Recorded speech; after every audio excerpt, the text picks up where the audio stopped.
같이 가려고 그래요?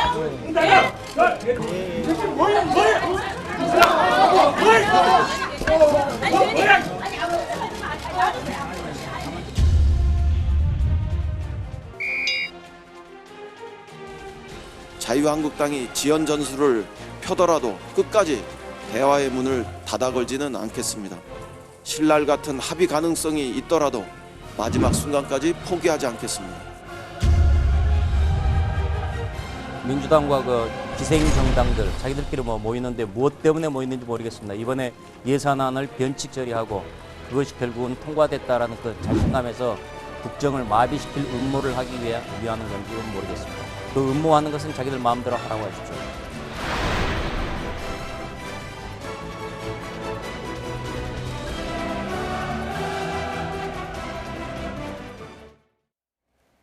네, 전국 상황 김만음 한국정치아카데미 원장 김형준 명지대 교수 두 분과 함께 이야기 나눠보도록 하겠습니다. 안녕하세요. 네, 안녕하세요.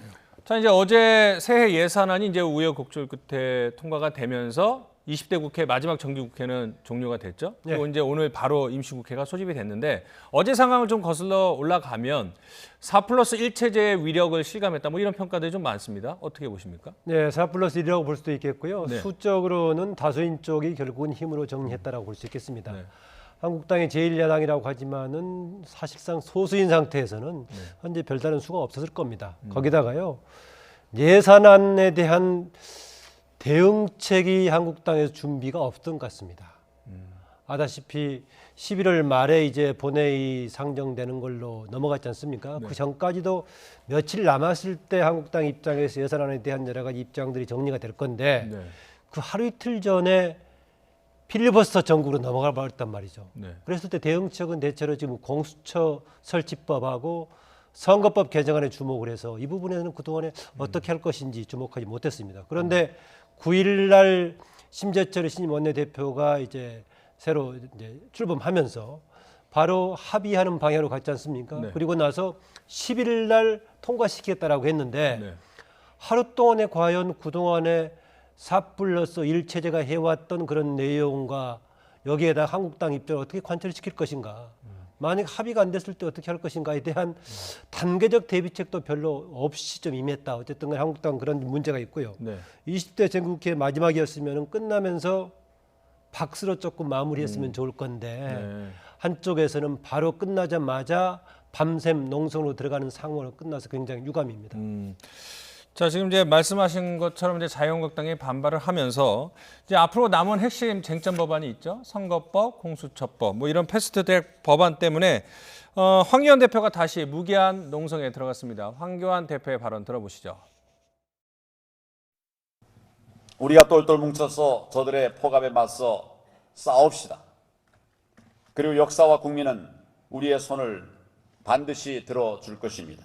난국에도 답은 있습니다. 의원님 여러분께서 이 난국을 헤쳐나갈 수 있는 방안에 대해서 오늘 기탄 없이 의견을 제시해 주시기를 바랍니다. 여러분들의 말씀 잘 경청해서 여러분과 함께 반드시 좌파 폭정을 막아내겠습니다. 저는 앞으로 우리 앞에 있는 로텐더 홀에서 무기한 농성에 들어가겠습니다. 네, 로텐더홀은 이제 국회 본회의장 앞에 있는 복도를 이야기하는데 그 본회의장 출입을 막겠다 뭐 이런 의지를 다지는 것 같습니다. 자, 황교안 대표가 이제 병원에 실려가면서 단식 농성을 종료한 지 14일 만에 다시 농성에 들어갔고 또 어제 상황에 대해서 많은 전문가들은 전략 부재, 판단 미스를 얘기하고 있거든요. 어떻게 분석을 해야 될까요? 뭐 지금 야당이 할 수 있는 방법은 그것밖에 없잖아요. 그러니까 실제로 보면은 현재 여당이 야당할 때의 생각을 조금만이라도 복기를 한다고 한다면 당시에 힘의 논리에 의해서 지배하는 국회가 이번만이 아니라 그동안 많이 있었었어요. 그러면 최소한도 새로운 나라를 만들고 더 나아가서 반칙이 없는 세상을 만들겠다라는 게 이 정부가 추구하는 핵심적 가치 아닌가요? 그런데 실질적으로 뭐 정권이 교체되더라도 국회라는 거는 그냥 전혀 변하지 않았던 거를 다시 한번 확인을 하고 있기 때문에 저는 20대 국회는 정치적 생명이 끝났다고 봅니다. 그러니까 여든 야든 뭐 누가 잘했느냐 못했냐, 뭐 전략이 있느냐 없느냐 그게 아니고 국민들은 지금 못 볼 걸 너무 많이 보고 있는 거예요. 그래서 하나씩 저는 다 기록을 하고 있다고 봅니다. 그게 이제 내년도 총선에서 과연 어떻게 나타날 것이냐라고 볼 수밖에 없는데 지금 뭐 김 원장이 말씀하신 것처럼 야당은 전략이 없을 수밖에 없어요. 왜냐하면 숫자적으로 완전히 이거는 뭐 제압을 당하고 있는 거기 때문에 이번에도 아마도 4+1이라고 하는 협의체를 통해서 앞으로 저는 이제 선의회 과정을 전공하는 학자지만 이 부분에 대해서 분명히 문제 제기를 할 겁니다. 다시 얘기해서요. 지금 이 예산안 처리 과정을 한번 보세요. 절차가. 그동안 있었던 모든 관행과 절차를 완전 무시했어요. 가장 대표적인 게 예산안을 처리하는데 어떻게 예산 부수 법안을 그동안 먼저 통과시켜놓고 세입이 어떻게 됐는지를 놓고 그 다음에 예산안을 통과하는 거. 이거는 철칙입니다. 그런데 이걸 완전 무시해버렸거든요. 저 예산 부수 법안이 아직까지 통과가 안 된 상태에서 예산안만 통과됐단 말이에요. 여기서 뭐 일시적으로 수혜에서 승리를 만끽할지는 모르겠으나 도대체 국회에서 국민의 혈세인 예산안 처리를 저렇게 편법과 변칙으로 가져갔을 때 뭐 이인영 원내대표는 2010년도에 당시에 새누리당도 했지 않았냐 얘기했지만 2012년도 국회 선진화법이 처리된 다음에 이렇게 막무가내로 물어본 적이 있나요? 어떤 때는 국회 선진화법을 굉장히 강조를 하면서 그 국회 선진화법 속에서 나와 있는 핵심은 뭐냐면 12월 2일 날 법정 시한을 넘기지 않으면 원내 교섭단체를 이룬 정당과 국회의장의 합의를 통해서 수정안을 올릴 수 있다는 것이 국회법상의 관례예요. 그런데 대한신당이라는 건 정당도 아니에요. 저 창당을 준비하고 있는 정당의 대표가 나와가지고 예산 심의를 한다? 그런 법이 어디 있습니까? 그래서 이 부분 속에서 앞으로 누가 잘했고 못했거나 아마 다 평가가 나올 건데 문제는 국민들의 입장에서 봤을 때는 지금 민생법은 16개 통과되지 않았잖아요. 그거 제대로 된다고 한다면 민생법안에 관련돼서 늦었지만 빨리 그 부분에 대해서는 합의를 이뤄내고 그리고 나서 뭐 패스트 트랙에 관련된 법안을 어떻게 처리할 것이냐는 끝까지 뭐 대화의 문을 열어놓는다고 했으니까 그 부분을 관철시키는 정치력이 좀 필요할 거라고 좀 봅니다. 예산안 관련해서 제가 그 한국당의 전략 부재를 지적했던 건 이런 내용입니다. 어차피 최종적으로 마지막으로 갔을 때는 국회 절차에 따라 결정할 수밖에 없는 거 아니겠습니까? 그런데 내용으로 봤을 때는 지금 한국당과 또 민주당 중심의 정당들과 완전히 충돌하고 있습니다. 일단 총액에 있어서도 지금 기재부에 제출했던 게 514억 5천 아니겠습니까? 그런데 한국당은 500을 넘어서는 안 된다 해가지고 처음에 14조 삭감을 했다가 최종적으로는 1조 3천억까지 6천억까지 뭐 했다 이런 얘기 나오고 있습니다만은 총액도 그렇게 돼 있고요. 또 하나는 삭감 내용을 봤을 때 현재 문재인 정부가 추구하고 있는 특히 경제정책 관련해 가지고 문제성이 있다 하는 지금 항목들을 지금 삭감하겠다는 거 아니겠습니까? 재정 확대를 통한 일자리 정책이라든가 탈원전 관련된 뭐 태양광 관련 문제라든가 그다음에 대북 정책 관련된 문제들 정책적으로 정면으로 부딪히고 있단 말이죠. 반면에 민주당은 또 이것을 하고자 하는 것이고 그랬을 때 과연 타협이 가능할 것인가라고 봤을 때는 저는 결과적으로 삭감을 못한다면 한국당은 국회에서 이 예산안 최종 본회의 통과 과정 전에 정부가 가지고 있는 정책 방향에 대한 성토의 무대로서 삼을 준비를 했었다면 어차피 통과될 것 정부의 입장에 대한 그런 성토의 무대라도 만들었을 건데 11월 말부터 예산안에 속수무책으로 있다가 마지막에 대한 찬반 토론도 제대로 못하고 통과시켜버린다는 점에서 한국당은 본인들이 가지고 있었던 정책 지향에 대한 뭔가 국민들 앞에서 표출시키고 여당을 비판할 기회를 스스로 만들지 못했다 이런 점을 제가 지적한 겁니다. 자, 한국당의 강공 정책에 대해서 더불어민주당 최재성 의원이 한마디를 했는데 어떤 내용인지 들어보시죠. 왜 이 양반은 이 국회 안, 정당 안에서 이것을 해결을 할 생각은 안 하고 황교 밖이에요. 황교 안이 아니고. 그래서 이게 당 내용 아니면은 설명이 안 됩니다. 역대 이런 당대표가 어디 있었어요. 그래서 서운한 것도 있고 시각이 다를 수도 있는데 대표는 어떻게든 협상을 해야 되고 전부 건지려고 하면 안 되고 그래도 이 적정한 지점들을 잘 찾아 나가는 게 리더십이죠. 알겠습니다. 국회 안 어제 새해 예산안 처리 절차를 보면 과정이나 관행이라는 것이 그동안 있었는데요. 그런 것들이 보면 앞서 말씀드린 것처럼 예산 부수 법안을 먼저 처리를 하고 예산 본안을 처리를 해야 되는 문제도 있고요. 교섭단체들이 협의를 해서 해야 되는데 그렇습니다. 교섭단체는 민주당과 바른미래당밖에 없었고 대한신당이나 정의당, 평화민주당은 교섭단체가 아니지 않습니까? 바른미래당도 엄밀하게 따지면 오신환 대표는 참여를 안 했잖아요. 네네. 원내대표는 지금 오신환 대표잖아요. 네. 그 엄밀하게 따지면 민주당의 원내대표 함부를 하고 나머지는 엄밀하게 따지면 자격이 없는 사람들이 모여서 예산안과 관련된 부분입니다. 이게 왜 중요하냐면 나중에 어떤 상황이 보더라도 이제 야당이 여당 됐을 때 모든 절차를 무시하고 끌고 갔을 때 당신들도 그렇게 하지 않았느냐라고 했을 때는 할 말이 없게 되는 거죠. 더 하나 지금 전략면제를 얘기를 하셨지만 제가 제일 나쁘게 보는 거는 뭐냐면 예산안은 필리버스터의 대상이 아닙니다. 필리버스터를 했다고 해서 예산안 심의를 종결시킨 거는 어딘가요? 집권당이잖아요. 네. 그 513조라고 하는 이런 엄청난 예산의 부분에 대해서는 당연히 필리버스터와 별개로 예산 심사, 예를 들어서 여야 3당 감사에 그러한 그 예산 심사는 했었어야죠. 그리고 나서 나중에 뭐 이런 처리를 한다는 모르지만 모든 거를 막아놓은 거는 실은 필리버스터라는 거를 명분으로 삼아서 심의조차 하지 못하게 했었던 거가 그건 민주당의 전략이었었던 겁니다. 그러고 나서 모든 거는 필리버스터 때문에 문제가 됐다고 얘기를 하고 네. 그리고 지금 저거 얘기했던 두 가지 문제 예를 들어서 과연 자격이 있느냐와 그리고 절차상의 문제성 이 문제는 앞으로라도 21대 국회가 들어가기 전에 미국은 그래서 어떻게 하냐면요. 네. 우리처럼 이제 국회법이라는 거를 바꿀 때 굉장히 복잡하게 하지만 미국은 2년마다 하원이 이제 열리는데요. 매 회기가 열릴 때마다 룰을 바꿉니다. 그러니까 그전 회기 때 문제가 있었다라고 판단하면 바로 다음 회기가 갈 때 국회 규정과 절차를 바꿔요.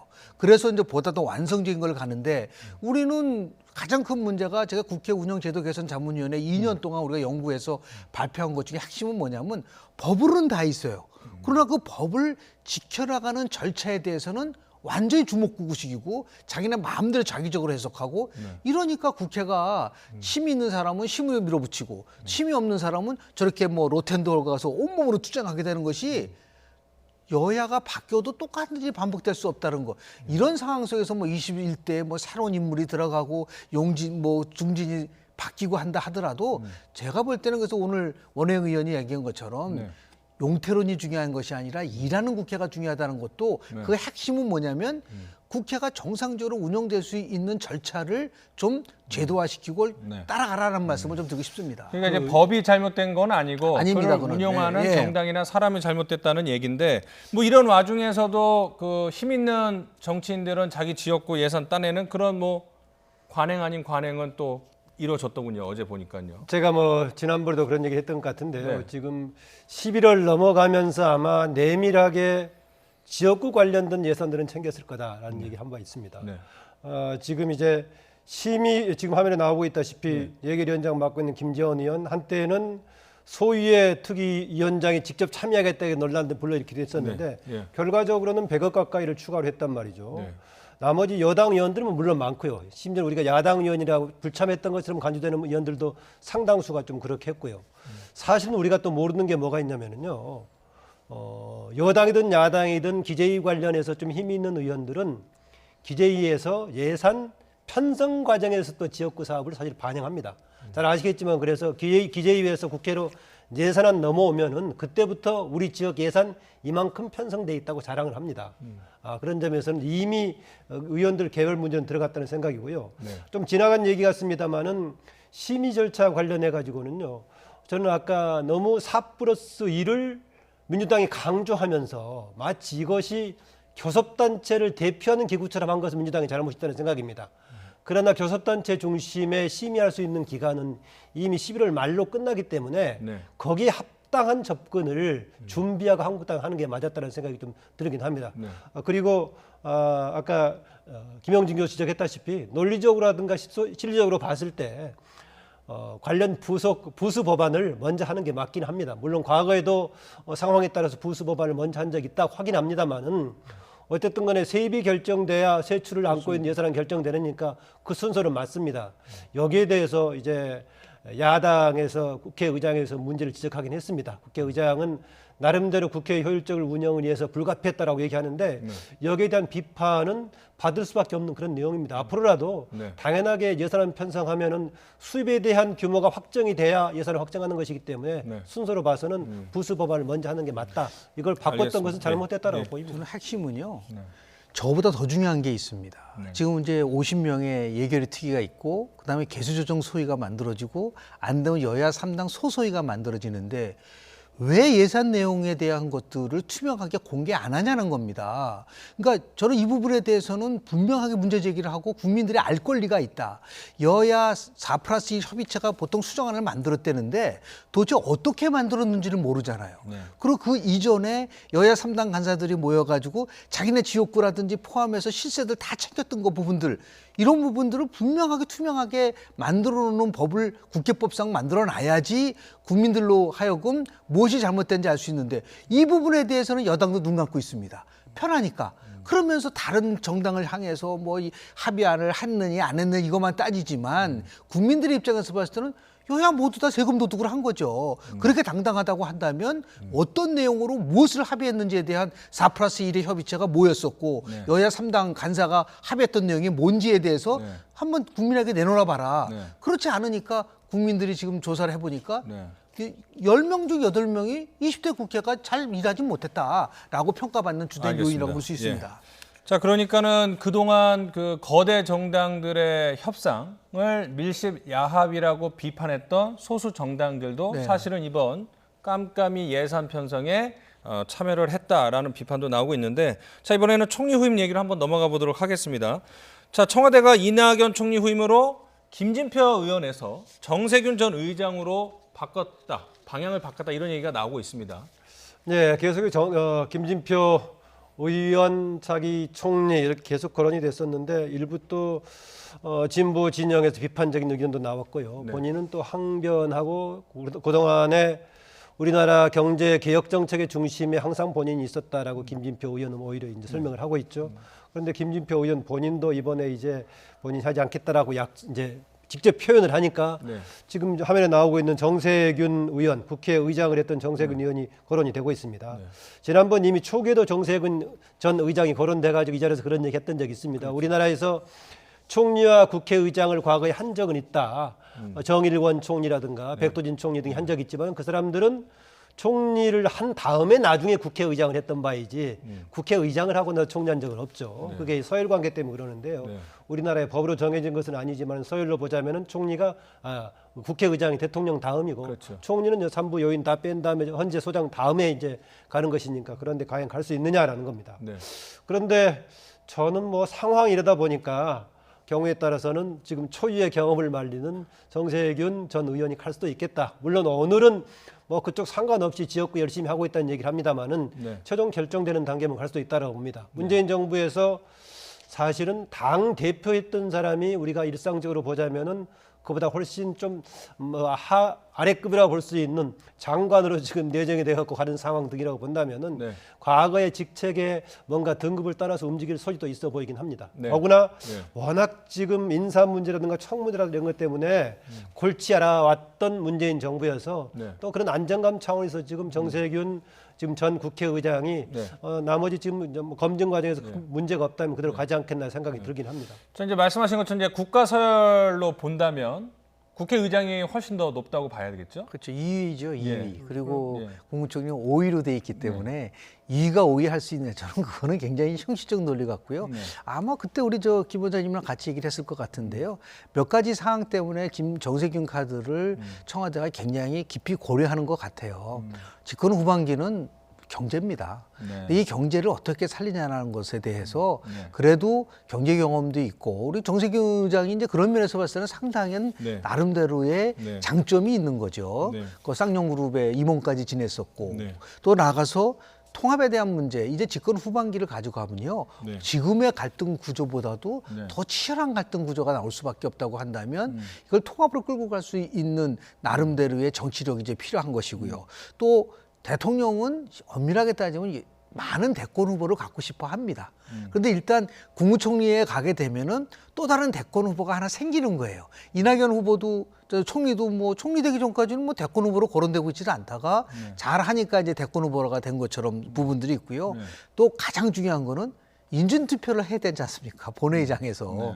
그러면 지난번 법무부 장관 내정자 가지고 얼마나 조국 대전 가지고 치열하게 논쟁이 있었지만은 이런 국회 인준 투표라는 거 부분들, 또 중요한 거는 친문 인사라고 하는 부분들, 이런 여러 가지가 아마 장점으로 작용되고 있는데 정세균 뭐 지금 전 의장 같은 경우는 아직까지도 여전히 지역구와 관련돼서 미련은 있는 것 같아요. 그러나 뭐 의사결정은 뭐 대통령이 하는 것이고 과연 적합하냐 적합하지 않냐라는 것에 대한 검증이 지금 필요하지 않겠습니까? 그래서 검증과 관련된 것에 대한 요청에 대해서 동의했다라느냐 안 했느냐가 굉장히 중요한 것 같아요. 만약에 동의했다라고 얘기한다면 한 반 정도는 받아들일 수 있다라는 시그널이 아닌가 생각을 좀 저희 합니다. 청와대 출입기자 기사를 보면 이제 검증 작업은 들어갔다라고 예, 보도가 나오고 있는데 일단 교수님께서는 뭐 국가 서열은 중요하지 않다. 지금 이 시국에서는 뭐 이렇게 말씀을 하셨는데 그러면 어쨌든 간에 종로가 비게 된다면 그럼 임종석 전 의원 같은 경우에는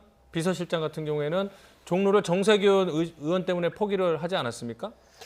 다시 교통 정리가 필요한가요? 꼭 그 변수만 있을지 하여튼 모르겠는데요. 본인은 이제 밖에 정치 현장을 떠나서 다른 형태의 정치 운동인 통일운동, 남북운동에 집중하겠다라고 했는데요.